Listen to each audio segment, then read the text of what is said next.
Nah, topik kita hari ini adalah termodinamika ya, tapi dimulai dengan hukum termodinamika. Nah, dari kata-katanya dulu nih, ada yang tahu termodinamika itu apa? Termo itu berhubungan dengan thermal, suhu. Ya. Suhu. Nah, terus dinamika itu kan di kelas 10 ada tuh dinamika yang Newton. Dinamika itu kan cabang ilmu apa sih? Yang mempelajari tentang gerak benda dan penyebabnya, ya kan? Nah, berarti kalau termodinamika itu ilmu yang pelajari gerak benda yang terkait dengan suhunya, ya. Jadi kalau misalnya benda panas, berarti pelajari partikelnya itu seperti apa gerakannya di suhu tersebut. Nah, itu salah satu cabangnya termodinamika. Nah, kalau misalnya cabangnya termodinamika ada lagi, namanya astrothermodynamics. Jadi termodinamika yang dalam skala alam semesta. Nah, kenapa bisa sampai segitu? Karena di sini hukum termodinamika itu bisa dibilang hukum mendasarnya dari suatu zat, ya, zat-zat yang paling paling kecilnya itu selalu mematuhi ini hukum termodinamika. Nah, sebelumnya saya mau tanya dulu, ada yang pernah lihat video ini nggak, perpetual machine? Perpetual machine atau mesin yang nggak berhenti-berhenti gitu, yang energi abadi, energi kekal kayak gitu.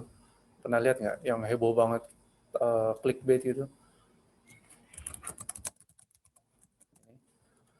Perpetual machine.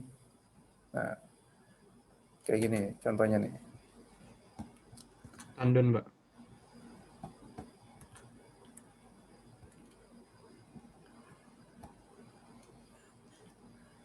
Contoh ini ya. Constant downhill.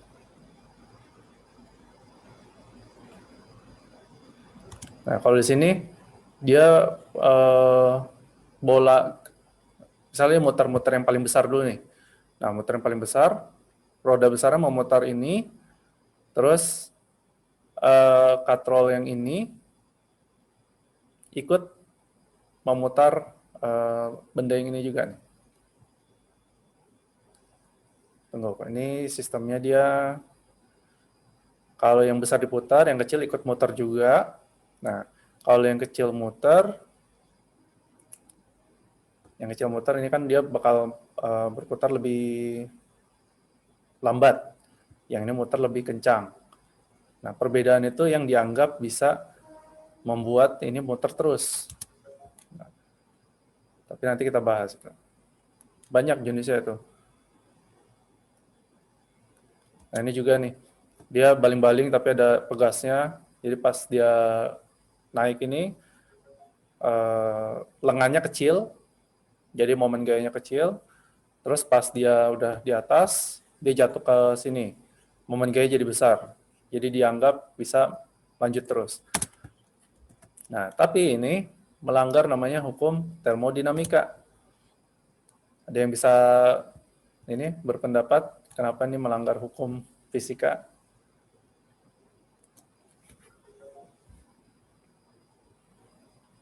Nggak ada? Oke. Jawabannya itu namanya entropi. Entropi itu adalah tingkat kekacauan. Ya.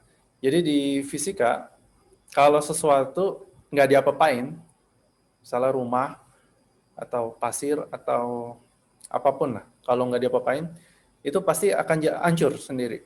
Kayak gitu. Nah, itu namanya entropi. Jadi suatu zat, dia akan punya entropi yang makin lama makin tinggi. Kalau kamu biarin satu rumah nggak dirawat, dibiarin, lama-lama kacanya pecah, dindingnya kusam, retak-retak. Nah, itu entropi tuh. Jadi semua benda di alam semesta itu entropinya akan lama-lama akan naik. Nah, di sini juga sama. Entropi kalau naik dia akan bikin ada gaya gesek. Nah, di mesin apapun ada gesekannya. Jadi kalau di sini ada mesin, tanpa ada pengaruh dari luar, mesin itu bakal berhenti jadi panas karena panas, gaya gesek gitu. Itu karena meningkatnya entropi dari mesin itu. Nah, itu berhubungan dengan hukum termodinamika. Nah, dilihat di sini, ini kelihatan nggak tulisannya? Abu-abu gini. Kelihatan, Pak. Kelihatan ya. Pertama, hukum nol. Kenapa ada hukum nol? Biasanya kan mulai dari 1 ya. Nah, nggak apa-apa. Karena saya juga kurang jelas. Mungkin waktu merumuskan awalnya 1 dulu, 2, 3, 4. Tapi ternyata ada yang lebih mendasar lagi. Itu hukum nol. Nah, itu kesetimbangan termal yang berlaku secara universal. Ini mirip kayak apa namanya, yang asas Black ya. Jadi kalau dua zat punya perbedaan kondisi termal, suhunya saat dicampur dia akan sama. Nah, artinya apa? Bayangin kalau ini tentang entropi nih. Kalau misalnya ada kopi panas, kamu campur dengan air dingin. Nah, kan kopinya jadi anget ya. Kopinya anget, terus lama-lama jadi dingin kan? Kemana energinya? Energinya ke lingkungan. Lingkungan energinya naik, berarti suhunya naik. Dia akan campur kemana? Akan pindah kemana kalornya? Nah, ke atmosfer. Atmosfer suhunya naik, pindah kemana lagi? Dia akan diradiasikan ke luar planet lewat radiasi inframerah. Gitu. Nah, jadi lama-lama akan terjadi kesetimbangan di seluruh tempat di alam semesta. Gitu. Nah, itu salah satu teori namanya heat death. Teori tentang gimana alam semesta ini akan berakhir. Oke, tapi itu kita lihat dulu videonya. Nah, sini saya punya, ini video dari channel YouTube namanya Kurzgesagt. Ini channel yang bagus nih. Oke, saya share sound juga. One day the universe will die, but why and how? And will the universe be dead forever? And how do we know that? One day... Subtitlenya dia ada Indonesia juga. The universe will die, but why and how? And will the universe be dead forever? And how do we know that? First of all, the universe is expanding, and not only that, the rate of its expansion is accelerating. The reason? Dark energy. Dark energy is a strange phenomenon that scientists believe permeates the universe. Until 1998, we thought that the universe must work a bit like a ball that you throw into the sky. The ball moves up, but at some point it has to come down again. But the expansion of the universe is actually speeding up. That's like throwing a ball up and watching it fly away faster and faster and faster. Where is this acceleration coming from? Well, we don't know, but we call it dark energy. Einstein thought of it first and then decided it was stupid. Now, astrophysicists have decided it is plausible. Trouble is, this is all very theoretical, and we don't actually know what the properties of dark energy are. But there are various theories, and they lead us to 3 scenarios for the end of the universe.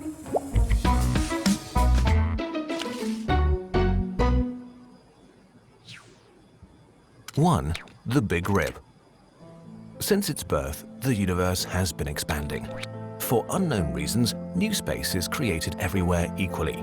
The space between galaxies expands, so they move apart. The space inside galaxies also expands, but here gravity is strong enough to keep them together. In the Big Rip scenario, the expansion accelerates up to a point where space expands so fast that gravity can't compensate for this effect anymore. The result is a Big Rip. At first, only large structures like galaxies are torn apart since space between the single objects expands very fast. Next, big bodies like black holes, stars, and planets die. Their gravity isn't strong enough to keep them together, so they dissolve into their components. In the end, space would expand faster than the speed of light. Atoms would now be affected, and they would just disband. Once space is expanding faster than light, no particle in the universe can interact with any other particle anymore. The universe would dissolve into countless lonely particles that won't be able to touch anything else in a strange, timeless universe. And you thought you felt lonely. 2. Heat death or a big freeze. In a nutshell, the difference between the Big Rip and heat death is that in a heat death scenario, matter stays intact and is converted over an incredibly long but finite period of time into radiation while the universe expands forever. But how does this work? Let's talk about entropy. Every system tends towards the state of highest entropy, like when we have a latte macchiato. Initially, it has different regions, but over time they will cool down and disintegrate until it's uniform. And this also applies to the universe. So while the universe gets bigger and bigger, matter slowly decays and spreads out. At some point, after lots of generations of stars, all the gas clouds necessary to form stars will be exhausted, so the universe will turn dark. The remaining suns will die. Black holes will slowly degenerate and evaporate over trillions of years due to what's known as Hawking radiation. When this process is complete, only a dilute gas of photons and light particles remains until even this decays. All activity in the universe ceases at this point. Entropy is at its maximum, and the universe is dead forever. Unless, theoretically, it might be possible that after an incredibly long amount of time, there might be a spontaneous entropy decrease as a result of something called quantum tunneling, leading to a new Big Bang. 3. Big Crunch and Big Bounce. Oke, sampai situ dulu. Untuk yang mau nonton lebih lanjut nanti aja ya. Nanti dilihat aja channelnya ini. Kurzgesagt in a Nutshell. Nah, itu salah satu contoh termodinamika dalam skala alam semesta. Nah, sekarang saya mau kasih lihat ini dalam skala kecil, mesin dulu. Oke, balik ke sini. Hukum termodinamika 0, terus ada yang 1.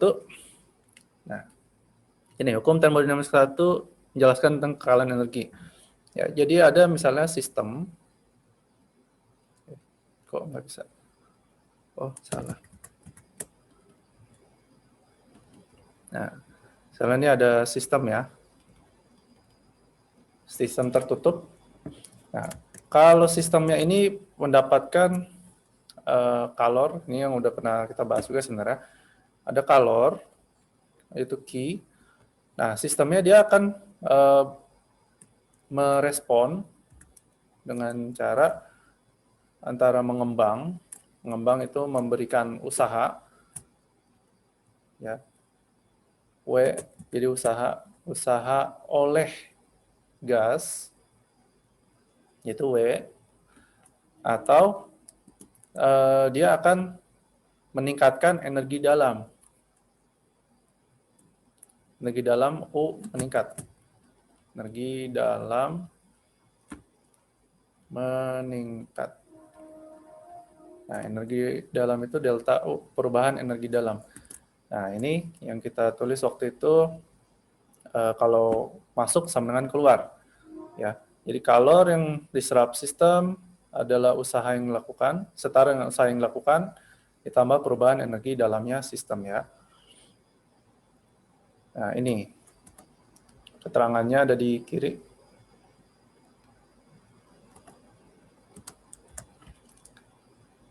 Nah, sistemnya itu kayak gimana? Kalau di realnya bisa piston, misalnya.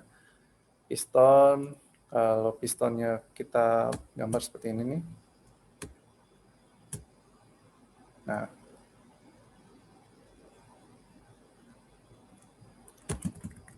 pistonnya begini deh.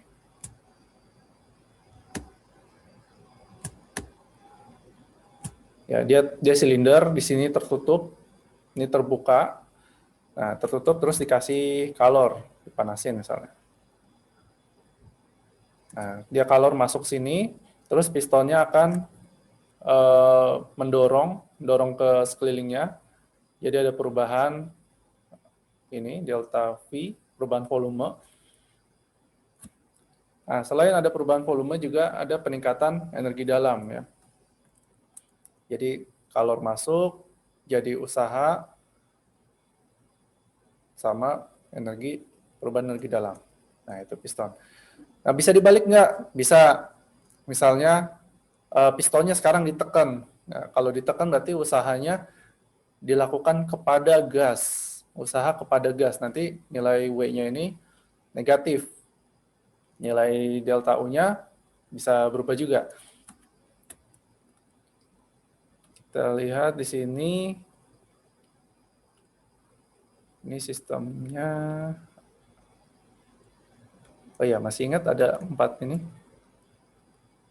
4 proses termodinamika. Isobarik. Apalagi? Isotermis. Isotermal. Adiabatis. Ya, isokorik sama adiabatis. Ya. Nah, waktu itu saya udah kasih bentuk grafiknya kan ya. Kalau isobarik ya seperti apa, isokorik seperti apa, dan seterusnya. Nah, nanti kita bahas di slide berikutnya. Nah, hukum termodinamika berikutnya, ini hukum 2 termodinamika. Ya, kalau mengalir secara alami, ya, kata kuncinya alami, dari benda panas ke benda dingin. Nah, bisa nggak dialirin dari benda dingin ke panas? Bisa, tapi harus melakukan usaha. Jadi kita harus ngasih usaha ke gas. Contohnya apa? Gimana kita bisa ngalirin kalor dari tempat dingin ke tempat panas? Contoh mesinnya. Kulkas, Pak. Kulkas. Kulkas. Sistemnya apa? Sistemnya yang jadi sistem. Makanan yang ditaruh di situ. Iya, betul. Isi kulkasnya ya, beserta makanannya itu dianggap sebagai sistemnya. Nah, terus yang lingkungan tuh di luar kulkasnya. Nah, kalau kita diemin, kan energi dari luar dia akan masuk ke dalam yang dingin kan. Tapi karena di sini dilakukan usaha ke dalam gas yang di dalam kulkas, di dalam mesin kompresornya, nah itu jadi kalornya sengaja dipompa keluar. Nah, seperti itu. Kalau di ruangan bisa jadi AC bentuknya. Nah, itu. Hukum 2 termodinamika ya, masih mematuhi ini juga nih. Oke. Terus yang terakhir nih hukum 3-nya tentang temperatur nol absolut. Nah, tadi kan ada hubungan antara gerak zat dengan suhunya. Nah, jadi kalau sudah suhu 0 derajat, entropinya akan mencapai nilai minimum. Entropi tadi kan tingkat kekacauan ya. Jadi kalau suhunya 0, dia partikelnya akan diam nggak bergerak, terus rapat, jadi tidak kacau gitu. Atau entropinya dibilang 0. Oke. Nah, kita ke penerapannya langsung ya. Ini ada mesin 4 tak. Jadi mesin itu ada mesin 4 tak, mesin 2 tak, mesin diesel, tapi yang sering kepakai ini 4 tak 4-stroke engine. Ya, kita sama-sama simak.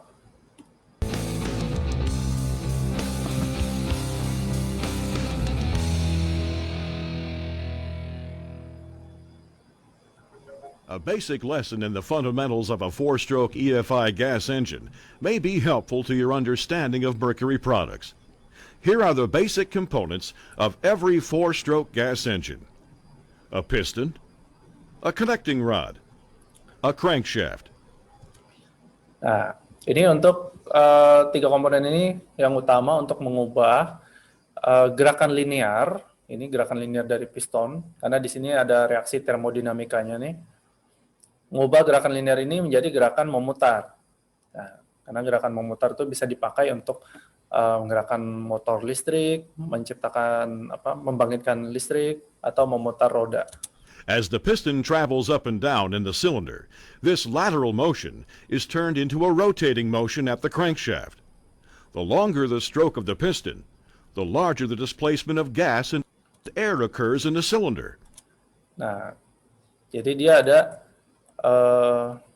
ini ya, usaha putarannya ini tergantung dengan seberapa besar nih bergerak. Nah, ini adalah volume yang sering disebut nih di motor-motor. Misalnya motor 125 cc. Berarti isinya ini silindernya itu 125 cc. Itu kan kecil ya. 125 ml. Kalau gelas aqua yang biasa itu 240 cc. Nah, jadi kecil ya, cuma kurang lebih separuh, lebih dikit dari gelas aqua. Itu mesin yang lama. Tapi kalau sekarang motor-motor udah 150, ada yang 200, gitu. Itu refer ke sini, ke volume di dalam sini. To propel that piston, we need to ignite a tiny bit of gas and a whole lot of air. This creates expansion inside the cylinder. The fuel delivery system consists of an air intake manifold. Nah, intake manifold di sini. Kalau suka mainan motor, intake manifold itu karburator, dari karburator. Ya. Karburator fungsinya itu buat mencampur gas udara, campur oksigen dengan bensinnya. Ya. Jadi uap bensin dicampur dengan gas, masukin ke intake manifold ini. Valves, intake and exhaust, a fuel injector, and a spark plug. Spark plug itu busi. Nah, jadi dia akan udara sama bahan bakar ini kalau pakai injeksi, dia ada fuel injector ya. Dia akan bercampur sini. Terus ada spark plug, dia buat memantik campuran gas itu, campuran gas dengan bensin. Terus masuk ke sini, meledak dia. Nah, A four-stroke engine is called a four-stroke because 4 up and down motions are needed to complete the cycle. In the first stroke, the piston travels downward as the intake valve opens. Nah, jadi pistonnya ke bawah, dia menarik udara, campuran udara sama bensin. In a mixture of air from the atmosphere and a metered amount of gas from the electronic fuel injector enter the cylinder. This is called the intake stroke. Nah, ini ya intake. On the Terus second dia, stroke, the piston travels upward, compressing the air and fuel to make a highly combustible mixture. nah terus karena ini kan muter terus ya, jadi naik turun. Dia langkah berikutnya dia akan naik, terus gas yang tadi terperangkap di sini, jadi dikompres, kompres. Nah, kalau dikompres itu dia akan mudah terbakar atau mudah meledak. Terus ini akan ibaratnya kayak menyenggol piston, menyenggol ini busi. Jadi saat kesenggol, This is called nah, businya akan menyala. the Terus? compression stroke.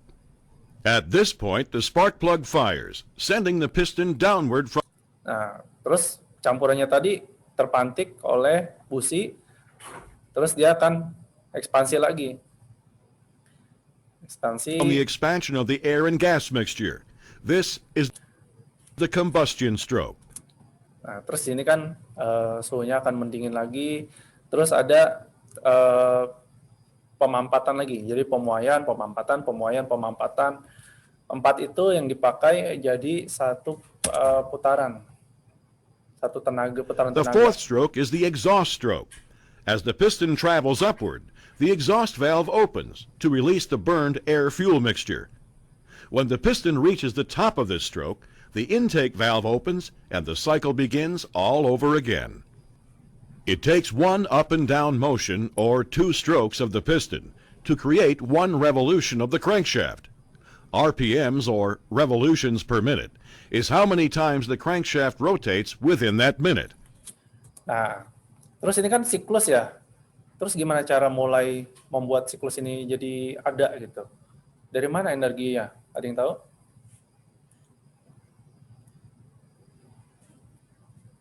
Putaran awalnya siapa yang ngasih? Oke, apa saya sebut nih? Saya panggil ya. Coba Dava. Dava Ikram, 11G. Saya nggak tahu, Pak. Oke. Kalau gitu Farah 11H absen 6.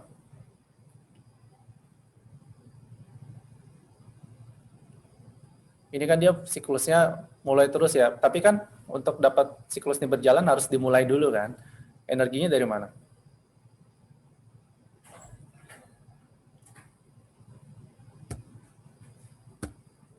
Oke. Mana nih Farah gimana? Ayo dong.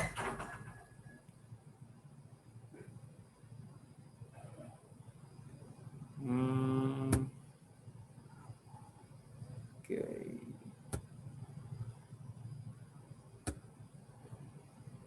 Ada yang bisa jawab? Galen, 11H? Saya agak bingung, emang nggak bisa langsung pakai kalornya ya, Pak? Nah, kalornya awalnya dari mana dimasukinnya? Ya kan dari situ yang pas dibakar kan kalor. Nah, tapi kan kalor ini masuk tadi, gasnya masuk saat pistonnya turun. Nah, Iya. gimana cara bikin pistonnya turun tapi belum ada ledakannya? Gitu. Belum ada pembakarannya.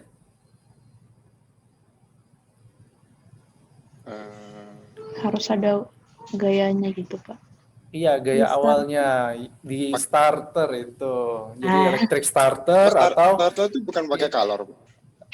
enggak, dia nggak pakai kalor. Dia awalnya coba contohnya Kickstarter ya.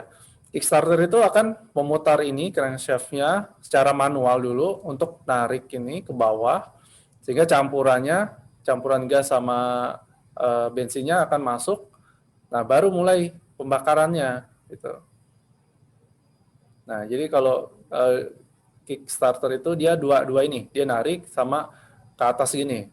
Jadi saat dia narik gasnya masuk, terus pas ke atas ini akan membakar. Nah, baru mulai pembakarannya, siklus berjalan. Nah, kalau elektrik dia cuma menggantikan peran Kickstarter-nya aja, tapi prinsipnya sama. Dia akan menyalakan ini manual dulu, digerakkan manual baru nyala. Nah, kalau kamu pernah yang suka motoran tuh, kalau mogok di jalan itu kan biasanya didorong dulu, terus masukin gigi kan. Masukin gigi. Nah, koplingnya gimana? Ya, koplingnya itu ya, bukan di sini, dia sistem kopling ada di gearnya ya. Ya. Jadi kita ngeliat fokusnya ke mesinnya aja. Nah, kalau motornya mogok masukin didorong dulu, terus masukin gigi, dia akan menarik ini juga secara manual. Jadi mulai nyala lagi mesinnya. Oke, itu ya untuk mesin 4 tak.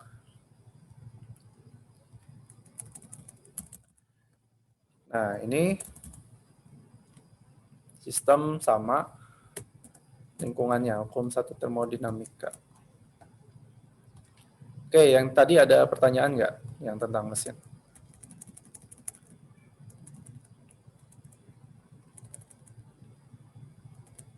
Nggak ada? Oke. Kalau nggak ada, kita fokus ke ini, proses-prosesnya.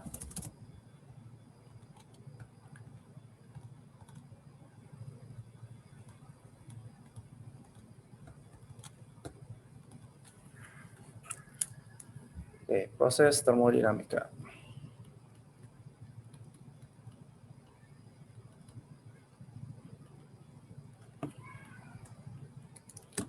Nah, tadi yang pertama ada yang gampang dulu, isobarik. Dari kata barnya, yang sama apa? Tekanan, ya. Tekanan sama, berarti kalau di grafik PV, dia bentuk kurvanya begini ya. Nah, usaha yang dilakukan oleh gasnya, berarti dia dari sini nih, dari rumus integral P dV. Ini semua rumus untuk semua sistem, tergantung dari bentuk grafiknya. Nah, tapi kamu belajar integral nanti di semester 2. Jadi saya langsung ke persamaan akhir aja, penurunan dari sini. Nah, intinya dilihat luas di bawah kurvanya kan. Nah, luasnya itu di sini W sama dengan P delta V, karena bentuknya kotak ya. Nah, terus ada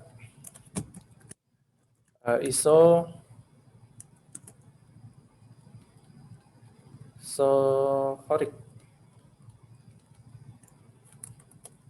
Sorry, sebelum ke sini, karena W-nya ada, berlaku semua ini ya. I sama dengan W plus delta U.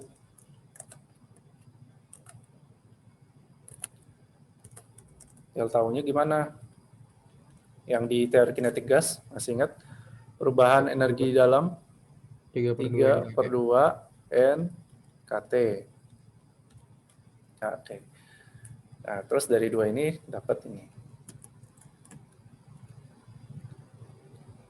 Nah, kalau yang isohorik, bentuk grafiknya PV, bentuk grafiknya dia akan seperti ini, lurus. Nah, berarti luas di bawah kurvanya berapa? 0. 0, ya. Berarti kalor yang diberikan akan Delta U. diubah semua ya. Kalor yang diberikan ke gas diubah semua menjadi perubahan energi dalam.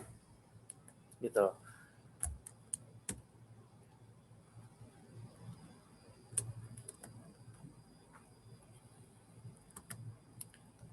Nah, tapi untuk delta U-nya sama ya. 3/2 NKT. NK delta T. Ini juga ada delta T-nya. Ada perubahan suhu, ini juga ada perubahan suhu. Nah, terus lanjut yang ketiga, isotermal.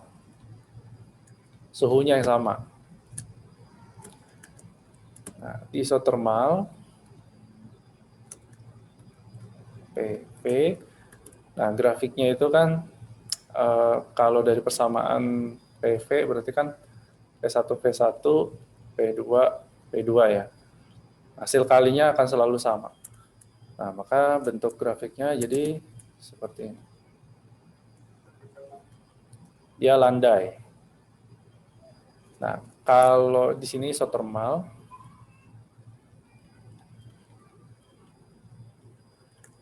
nah ini ada adiabatik. Adiabatik mirip dengan ini bentuk grafiknya, tapi dia lebih curam.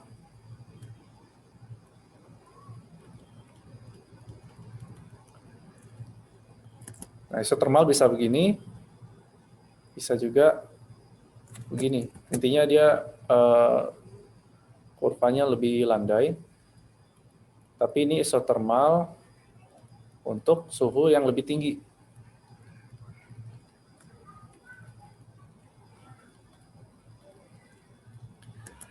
Nah, kembali ke sini. Tadi luas di bawah kurva itu kan usahanya ya.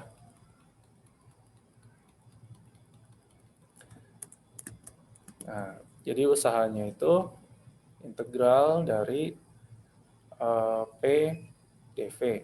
Nah, P-nya itu adalah nRT per delta V.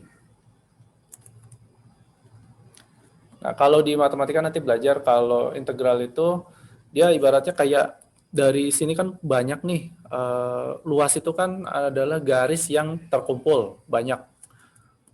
Nah, bisa dibilang di bawah kurva ini garis pertama ini ditambah garis kedua ini, tambah terus sampai ini delta V-nya terpenuhi.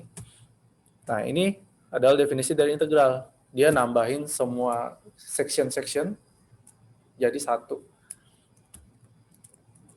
Ya, langsung ke rumus akhirnya aja. Dia akan jadi nRT ln V2 per V1. Ln itu logaritma natural.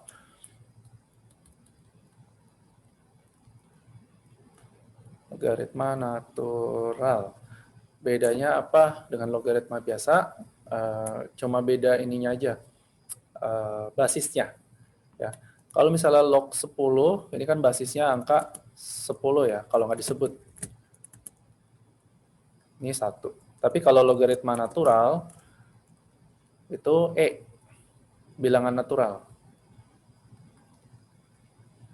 Nah, tapi nggak usah dipikirin. Biasanya nanti dikasih tahu misalnya dipakai ln 2 sama dengan 0, sekian sekian sekian. Nah, ini nanti ini langsung diganti ke dalam sini nih. ya. Jadi LEN 2 ini kamu masukin, LEN V2-nya misalnya 40, V1-nya 20. Berarti 40 bagi 20, 2. LEN 2. LEN 2 udah dikasih tahu. Berarti nanti ini semua, seluruh LEN ini diganti dengan angka ini.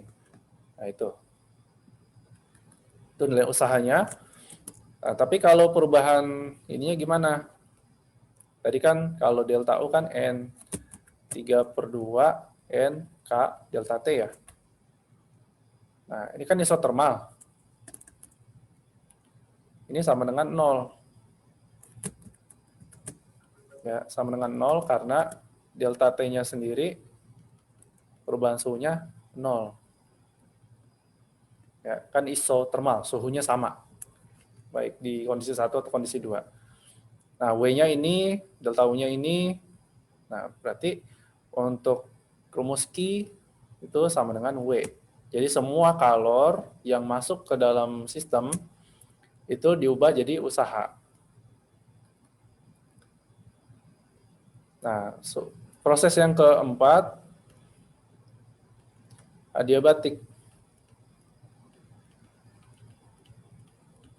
Tadi adiabatik definisinya kan tidak ada kalor keluar atau masuk sistem. Tidak ada kalor masuk atau keluar sistem. Nah, artinya apa nih? Berarti Q-nya berapa? 0. 0, betul. Nah, di proses ini, tadi grafiknya udah ya, dia lebih curam daripada grafik isotermal. Kita langsung aja ke usahanya. Usahanya ada lah ya. Nah, berarti kalau Q-nya 0, kalau kita masukin ke rumus ini, Q sama dengan W plus delta U. Nah, karena ini 0, W plus delta U, jadi usahanya kayak gini. Kalau usahanya dikasih, oh iya, saya belum kasih keterangan ya. W-nya itu positif kalau gas melakukan usaha. Artinya dia yang mendorong ke segala arah ya, mendorong keluar. Kalau negatif, gas diberi usaha atau dilakukan usaha kepada gas.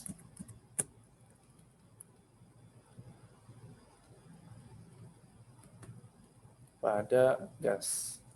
Nah, contohnya apa? Contohnya itu kayak mainan ini, mainan suntikan, mainan syringe. Nah, kamu tutup lubangnya, yang nggak ada jarum, tutup lubangnya, terus ditekan semprotannya. Nah, dia akan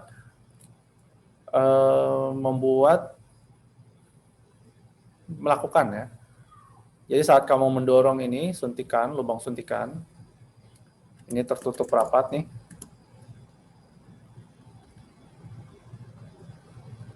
Terus kamu dorong ke sini, kamu memberi usaha kepada gasnya.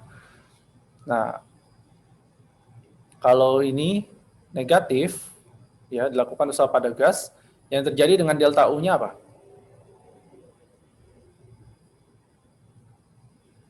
Kalau ini negatif, delta U-nya jadi positif, betul. Kalau positif, suhunya gimana? Naik apa turun? Naik ya, Pak. Naik, ya benar. Makanya saat gasnya dikompres, ditekan, suhu gasnya itu naik. Tapi kebalikannya ya, kalau gas melakukan usaha, artinya dia gasnya mendorong keluar gitu. Terus nggak ada energi, nggak ada kalor yang masuk atau keluar dari sistem. Suhu gasnya akan gimana? Akan turun. Kalau yang positif dia ini akan turun. Contohnya kaleng, semprotan obat nyamuk atau pewangi gitu. Kalau itu disemprot, kalengnya akan jadi dingin. Itu energi dalam gasnya dia menurun. Nah, tapi saat kalau kamu pegang, nah dia jadi ada kalor pindah lagi dari tangan kamu ke dalam kaleng. Tapi saat kamu semprot, tapi nggak kamu pegang, nah itu lagi proses adiabatik tuh. Sesaat ya, cuma sesaat ya. Karena setelah suhunya turun, akan menyerap kalor dari luar, kayak gitu. Oke, ada chat. Ventolin juga Pak, jawabannya iya. Saat kamu semprot sekali mungkin nggak terlalu terasa ya, tapi kalau kamu semprotnya berkali-kali, yang mana itu bahaya sebenarnya. Itu kalengnya akan terasa kecil, terasa dingin. Ya. Contoh kaleng semprot juga sama, cat semprot atau ini tabung LPG itu juga sama. Ya. Cuma bedanya kalau dia ini usahanya nggak terlalu ekstrim, perubahan energi dalamnya juga nggak terlalu terasa. Gitu. Oke, lanjut ke sini. Kalau ini gas melakukan usaha negatif, dilakukan usaha pada gas. Nah, sekarang kalau misalnya kalor ya, kalor dianggap positif kalau gas menyerap kalor. Ya, di sini kita pakai sudut pandangnya selalu sistemnya ya. Kalau negatif itu gas melepas kalor. Nah, jadi di sini contohnya ini W negatif ya. Nah, terus kalau yang ini menyerap atau melepas kalor, kalau yang tadi kaleng dipanaskan dengan ini, dengan kompor. Nah, ini menyerap kalor, Q-nya positif. Nah, yang ketiga, delta U itu positif kalau suhu gas naik, dia negatif kalau suhu turun ya. Karena faktor dari tadi delta U itu cuma sama ya, N, R, delta T. Ini bisa dibilang konstan, delta T-nya aja. Jadi perubahan ini bergantung dengan ini. NR delta T, jangan lupa 3/2-nya. Ya, bisa 3/2 NR delta T atau 3/2 N besar, ini jumlah partikel, K kecil, sama delta T. Oke. Ini namanya konvensi tanda ya. Konvensi tanda plus minus. Mirip seperti vektor juga, tanda plus minusnya itu sebenarnya tergantung kesepakatan atau tergantung konvensi. Ya, kalau di sini kita mengambil sudut pandang sistemnya, tapi ada juga di kimia itu mengambil sudut pandang dari lingkungan. Ya, jadi kalau gas yang melakukan usaha dibilangnya negatif. Kalau dilakukan usaha jadi positif. Kayak gitu. Oke, ini cukup jelas sih. Ada pertanyaan sampai sini? Pak, Ya, silakan boleh siapa? balik ke yang isohorik nggak ya, Pak? Isohorik, oke. Ini. Ya, itu kan Q sama dengan delta U, Pak. Berarti Q-nya 3/2 NR delta T. Itu bisa dijadiin 3/2 P delta V juga kan, berarti 0 dong? Yang di sini soalnya NR di isobar kan juga dijadiin gitu kan. V kan NRT ya. V delta V, ya. NR delta T. Nah, NR delta T kalau di sini delta, bisa aja di sini delta P kali V. Oh, bisa gitu, Pak? Oh. Bisa, iya. Tergantung yang berubah ya? Iya, betul. Tapi kalau dia berubah dua-duanya jadinya ini isotermal. Ya. Oh iya, kayak gitu. Makasih, Pak. Jadi bisa gini, nggak harus selalu delta V aja ya. Oke, ada lagi pertanyaan lain? Ya, saya tahu ini memang pusing ya.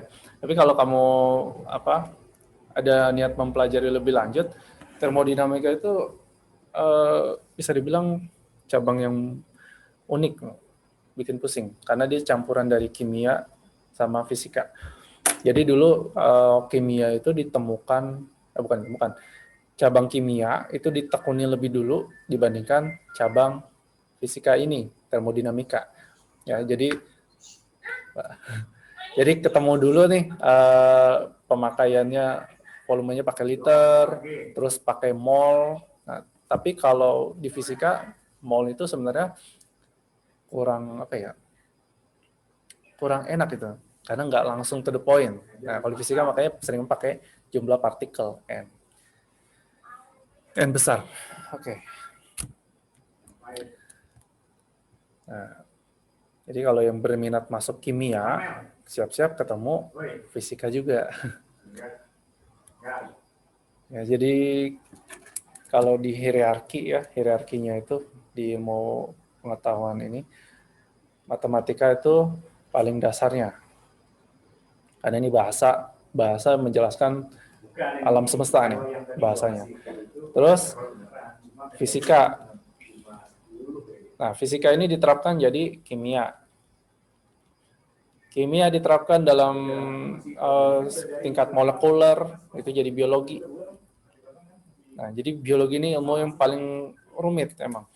Bahkan sampai sekarang nih, tubuh manusia kita belum tahu seluruh 100%, seluruh fungsi dari sel-selnya, apa mekanisme bawa energi, pindah energi dari sel satu ke yang lain, kayak gimana. Kamu pernah mikirin nggak gimana caranya makanan yang kita makan tuh bisa energinya masuk ke sel, tiap sel terkecil gitu.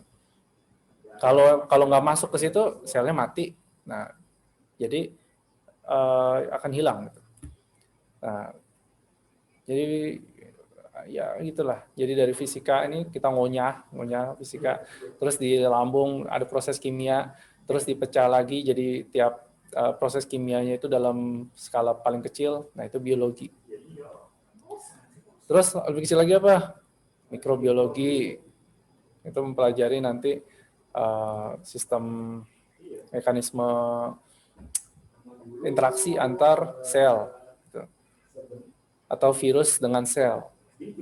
Nah, ini mempelajari kayak virus-virus atau bakteri. Oke, itu sedikit selingan. Oke, lanjut. Termodinamika itu pakai banget nih di roket karena harus memperhitungkan tingkat kompresi dengan pembakaran itu seperti apa, yang mana yang optimal. Ya, jadi akan kebanyakan berkaitan dengan eksperimen. Jadi dari eksperimen dicoba kompresi ini pembakaran segini, nanti dibikin grafik-grafiknya banyak tuh. Nanti dari grafik itu bisa kelihatan, oh dengan kompresi segini dia akan mencapai tenaga paling maksimum. Nah, isobarik. Oh, yang di sini nih, delta U. Di isobarik, tadi yang Galen tanya, kalau isobarik ini bisa diubah jadi 3/2 P delta V. Nah, W-nya sendiri P delta V, nanti bisa berubah jadi seperti ini. Gitu. Tadi kalau isohorik, mana ya? Nah, isohorik delta V 0, W-nya 0. Ya, kayak gitu ya. Nah, untuk adiabatik, kapasitas kalor nanti ini dibaca aja. Dia nggak ada di silabus lagi sih. Jadi kan di kalor kemarin udah belajar ya, kapasitas kalor itu kalor yang dibutuhkan untuk gas per kilogram untuk naikkan suhu 1 derajat kapasitas kalor. Nah, tapi dia kalau tekanannya tetap sama volume tetap, dia nilainya beda walaupun sama-sama gas yang sama gitu. Ya, tapi ini bisa dibaca sendiri nanti. Oke, lanjut.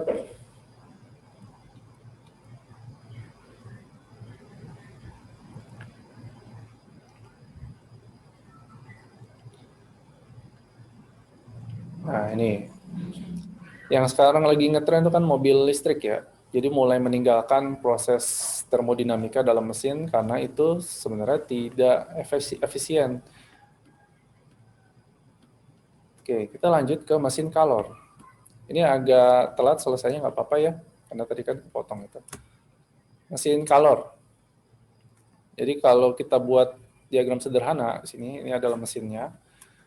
mesinnya itu disuplai kalor dari reservoir tinggi Q1.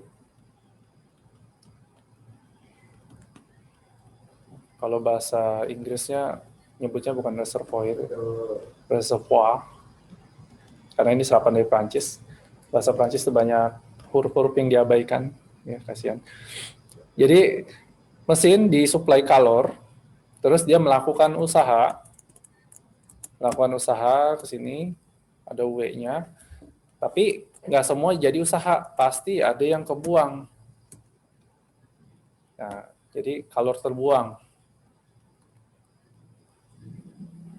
Itu disebut reservoir rendah.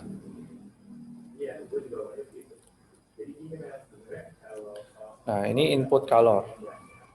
Input kalor reservoir tinggi, terus terbuang jadi reservoir rendah. Nah, kalau ini mesinnya, reservoir tinggi ada di mana sih? Ada hubungannya sama simulasi tadi. Ya, ada yang bisa jawab?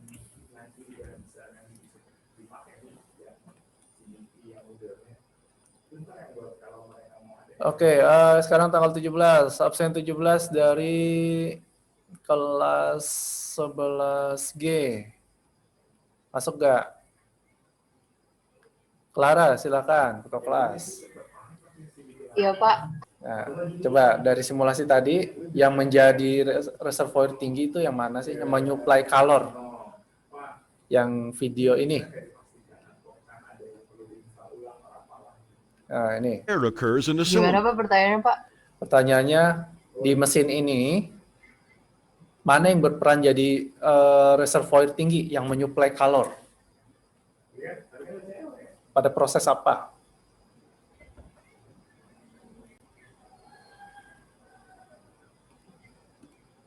Oke, coba.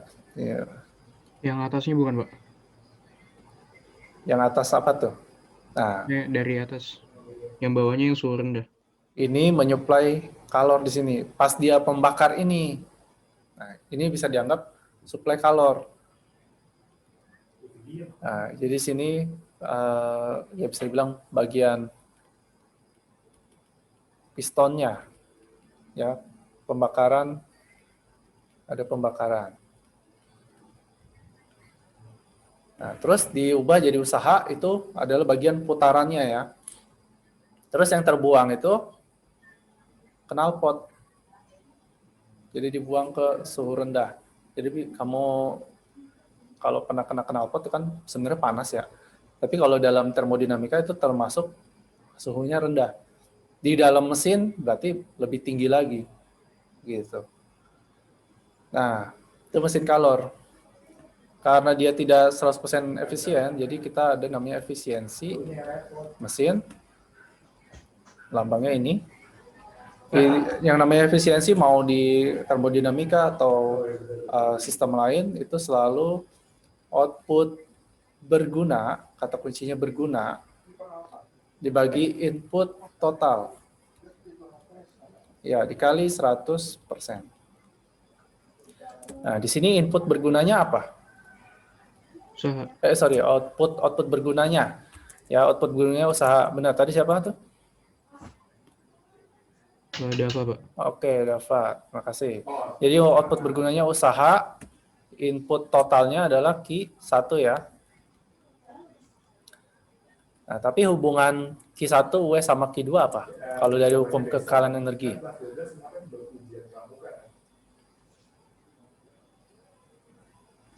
Ayo, yang masuk sama dengan yang keluar ya. Sama dengan W plus Q2, Pak. Betul. Jadi yang masuk sama dengan yang keluar. Nah, berarti kita bisa ubah W ini jadi Q1 min Q2. betul, Naura. Q1 kurang Q2. Nah, jadi ini bisa diubah juga persamaannya yang jadi Q1 kurang Q2 per Q1. Pak, Ya, tapi kalau misalkan tadi kan di starter bergunanya cuma di motor ya, Pak. Kalau misalkan di mobil soalnya beberapa kalau misalkan belum di starter tuh udah bisa ngecas dari apa? Dari ngecas ngecas HP gitu, Pak. Tanpa starter. kalau tanpa starter dia langsung ambil dari aki dia. Oh, dari ya? Oh iya. Iya.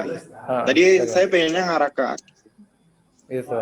Ya, kalau aki dia bisa menyuplai, dia kan ada listriknya, ada energinya kan, jadi bisa menyuplai listrik di HP atau menyuplai namanya electric starter.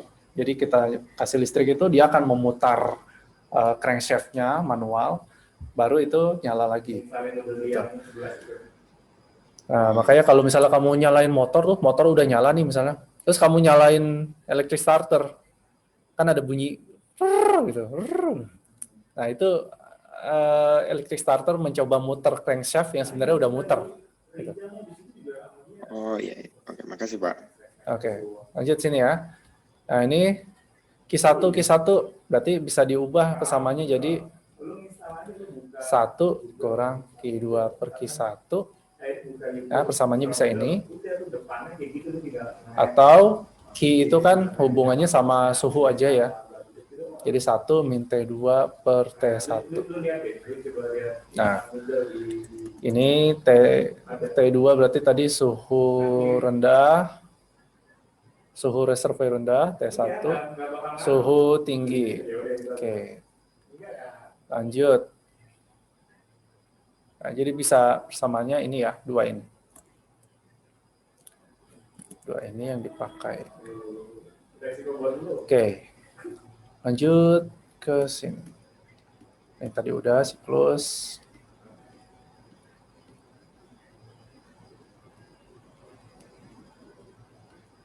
Entropi. Oh ya, ada mesin, ini kan mesin kalor ya. Ada yang jenis lainnya itu mesin pendingin. Nah, konsepnya mirip dengan kalor, mesin kalor. Cuma dia usahanya bukan, mesinnya bukan melakukan usaha, sistemnya bukan melakukan usaha, tapi dilakukan usaha. Ya, jadi kompres, terus kalornya dari yang rendah, Q2, nah dia akan keluar ke sini. Arahnya kebalik ya, ini cuma W sama W ditambah, oh sama sih ya, kalau persamaannya W plus Q2. Nah, beda di rumus ininya, efisiensinya. Tadi kan output bergunanya ya. Output bergunanya kalau di mesin pendingin tuh apa sih?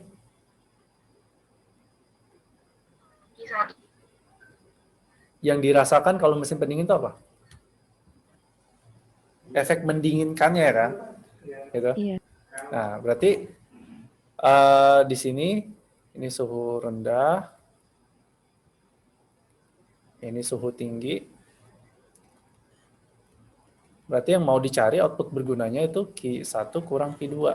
Efek yang dirasakan jadi dinginnya itu. Atau sama aja dengan W. Nah, terus inputnya apa? Inputnya cuma W aja ya. W doang, Pak. Kalau ini dia, salah. Inputnya Q1 kurang Q2 itu benar, kita dicek lagi. Saya udah lama nggak lihat ini. Mesin pendingin. Nah ini. W masuk, Q2 masuk. Ini kalau dia pakai ukuran kinerja ya, Q2 banding W.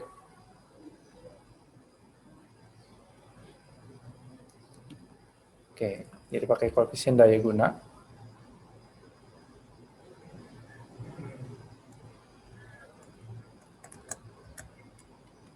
Koefisien daya guna K itu Q2 bagi W. Udah sampai sini aja untuk efisiensi mesin pendingin sama mesin kalor. Nah, contoh ini contoh AC tadi ya. Contoh AC atau kulkas. Nah, kalau yang ini contoh mesin diesel bisa, mesin bensin bisa. Oke. Sampai sini ada pertanyaan? Pak, Ya. artinya antara mesin color sama mesin pendingin dia output bergunanya itu sama-sama W kan ya Pak ya? Iya, betul. Artinya rumus efisiensinya sama Pak? Oh bukan, kalau di sini yang pakai bukan output ternyata. Tapi seberapa banyak kalor yang disedot gitu. Berapa banyak yang disedot dari Itu pertanyaannya artinya bukan efisiensi tapi ya, koefisien daya guna ya Pak? Ya, Oke. benar. Makasih Pak. Ya, sama-sama. Oke. Baik, kita lanjut. Ini udah waktunya ya. Sebentar kita. Ya masih ada nih. Oh, udah semua untuk ini termodinamika. Alhamdulillah. Kita coba satu soal kali ya, biar nggak kaget nanti kalau ketemu. Ini coba nih. Oke.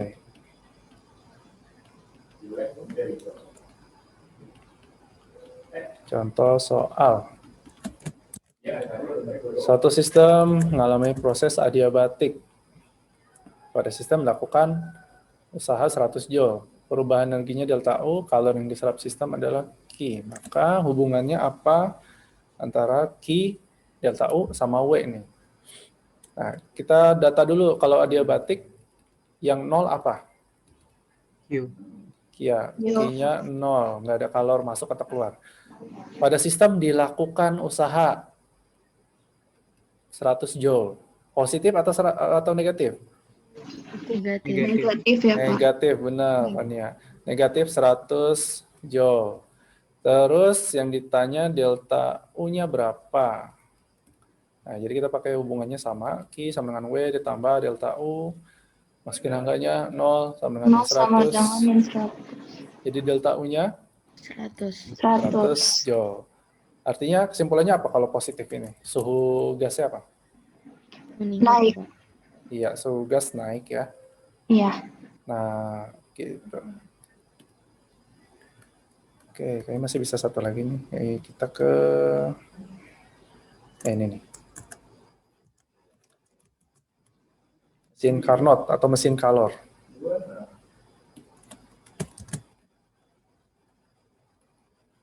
Mesin Carnot dioperasikan antara dua reservoir, masing-masing suhunya T1, T2. Tapi di sini dikasih tahu T2-nya lebih tinggi ya. Nah, ini menjebak sedikit. Sini T2, ini T1, terus ini jadi usaha. Efisiensi mesin 40%.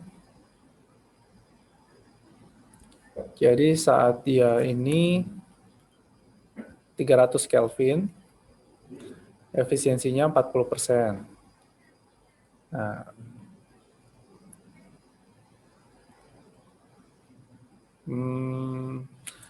tadi ini agak memusingkan. Kenapa diubah konvensinya? Langsung aja T1, T2. Jadi saat T1-nya sama dengan X, T2-nya 300, efisiensinya itu 40%. Nah, sekarang T1-nya harus berapa? Ini T1-nya berapa? Dengan T2-nya itu selalu konstan. Karena nggak bisa diatur nih. Reservoir suhu rendah. Kayak suhu knalpot itu kan nggak bisa diatur. Nah, ini minta 60%. Jadi gitu ya. Jadi dengan yang sekian ini, suhu tinggi X, suhu rendah 300, efisiensi 40%. Nah, sekarang harus diubah jadi berapa biar ini 60%. Kayak gitu. Ini ditanya besar perubahan T2 ya. Ini sebut saja X1. Begitu nggak ada perubahannya dong, Pak? Ada dong. Tapi di sini T2 300, T2 konstan di bawah. T2 ya 300, namanya juga 300 kan. Yang ditanya perubahan T2. Ini saya ganti karena Dibalik. iya dibalik. Sini T2, sini T1, T1, T2. Ini T2, di sini T1 yang ditanya. Ya, perubahan T1. Oke. Nah, kalau gini kita pakai persamaan yang 1 min T berapa tadi? Berapa yang gede tadi? 2/1. Iya. Kali 100%. Nah, masukin dulu angkanya untuk kondisi pertama. Kondisi pertama berarti 40 40%. dengan 1 min 300 per X. X per 300. 300 per X. Tingginya Ya, bukan 300 per itu. X. benar. Nah, ini kan hilangnya persennya ya. Jadi kita bisa buat ini 4/10, 1 min 300 per X. Nah, ini pindah-pindahin, berarti 300 per X sama dengan 6/10 ya. Terus kali silang dapat X-nya nanti 3000 per 6. Berapa tuh? 500. Ya, 500 Kelvin. Iya. Kondisi kedua. Oke, kondisi kedua dia minta 60%. Atau langsung ke sini juga boleh nih. 60/100 sama dengan 1 min 300 per X2. Iya. Iya.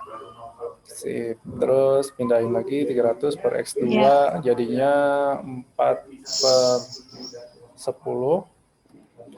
Jadi X2-nya 3000 bagi 4. 350 ya, Iya. Kelvin. Jadi Oke, jadi perubahannya 250. betul, terima kasih Naura. Jadi 250 Kelvin. Nah, jadi kalau mesin kalor itu semakin panas suhu reservoir atasnya, dia semakin efisien. Makanya kalau naik motor atau mobil, kalau lambat banget, dia nggak efisien tuh, boros bensin. Maka agak ngebut dikit, dia jadi efisien. Tapi kalau terlalu tinggi lagi suhunya, nanti turun lagi efisiensinya, karena ada faktor kompresi gitu yang di dalam mesinnya. Dia akan jadi berubah karena suhu dalamnya terlalu panas. Oke, itu untuk termodinamika. Ya, bisa dibilang sudah selesai. Untuk kelas hari Rabu nanti saya akan kirim video ini yang saya rekam sekarang, karena besok saya nggak bisa hadir, ada pelatihan. Oke, ada pertanyaan sebelum saya tutup? Oh, enggak.